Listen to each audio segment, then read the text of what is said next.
मूक माटी सिखलाती है जीवन की परिभाषा। मूक माटी।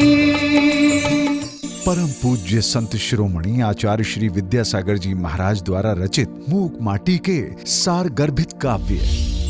कितने पथिक जन ठोकर खा गए, इससे रुक गए, गिर गए, पथ को छोड़कर फिर गए कितने।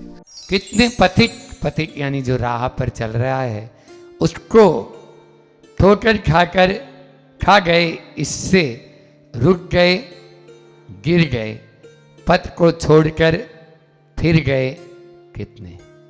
आचार्य श्री जी की भाषा में कहूं तो आचार्य श्री जी कहते हैं कि असली सेल्समैन या गुडविल मेरी आप लोग हो।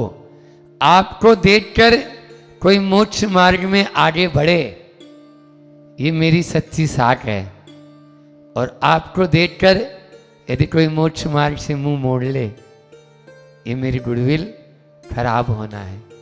आचार्य श्री जी का बार बार यही कहना होता था कि अप्रभावना नहीं होना ही सच्ची प्रभावना है। सच्ची प्रभावना है, बस अप्रभावना न हो। ध्यान रखना, ये पंक्तियां उनके लिए कह रहा हूं जो माँ या जो पिता या जो दादा या जो दादी अपने छोटे बालक को, अपने बेटा बेटी को मोक्ष मार्ग में नियम में आगे बढ़ने से रोक देते हैं। समझ में आ रहा है? हाँ, ये सब पाषाण हृदय हो गए और उन पाषाणों से हमारे वो कोमल कोमल पांव भी भीड़ भीड़ कर बार बार लहूलुहान हो जाते हैं।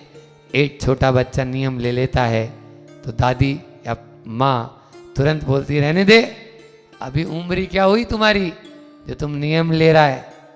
अब बोलो कितना तीव्र कर्म का उदय आपका भी और उस बालक का भी थोड़ा बहुत तो है ही अंतराय कि उसको ऐसे माता पिता मिले, ऐसे दादा दादी मिले, क्या करे वो।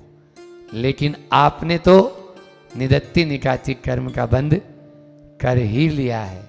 मूक माटी। मूक माटी व्याख्याकार, तरुणाई के प्रखर वक्ता, आचार्य श्री के सुयोग्य शिष्य, परम पूज्य मुनि श्री 108 संधान सागर जी महाराज। मूक माटी सिखलाती है जीवन की परिभाषा। मूक माटी।